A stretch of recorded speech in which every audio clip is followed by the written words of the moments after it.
Louis Allen Reed, March 2, 1942, October 27, 2013, was an American musician, singer, songwriter, and poet. He was the guitarist, singer, and principal songwriter for the rock band The Velvet Underground and had a solo career that spanned 5 decades.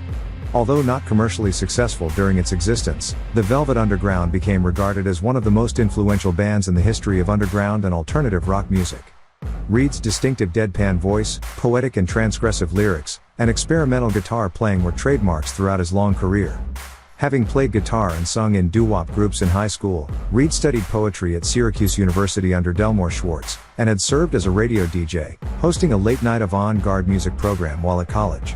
After graduating from Syracuse, he went to work for Pickwick Records in New York City, a low-budget record company that specialized in sound-alike recordings, as a songwriter and session musician. A fellow session player at Pickwick was John Cale. Together with Sterling Morrison and Angus MacLeese, they would form the Velvet Underground in 1965. After building a reputation on the avant-garde music scene, they gained the attention of Andy Warhol, who became the band's manager. They in turn became something of a fixture at the Factory, Warhol's art studio, and served as his house band for various projects. The band released their first album, Now with drummer Moe Tucker and featuring German singer Nico, in 1967, and parted ways with Warhol shortly thereafter.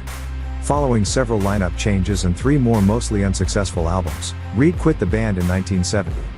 After leaving the band, Reed would go on to a much more commercially successful solo career, releasing 20 solo studio albums.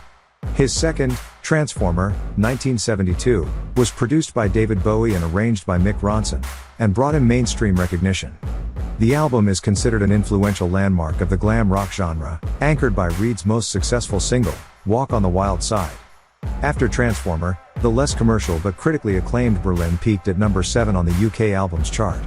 Rock and Roll Animal, a live album released in 1974, sold strongly, and Sally Can't Dance, 1974, peaked at number 10 on the Billboard 200, but for a long period after, Reed's work did not translate into sales, leading him deeper into drug addiction and alcoholism. Reed cleaned up in the early 1980s, and gradually returned to prominence with The Blue Mask, 1982, and New Sensations, 1984, reaching a critical and commercial career peak with his 1989 album New York. Reed participated in the reformation of the Velvet Underground in the 1990s, and made several more albums, including a collaboration album with John Cale titled Songs for Drella, which was a tribute to their former mentor Andy Warhol.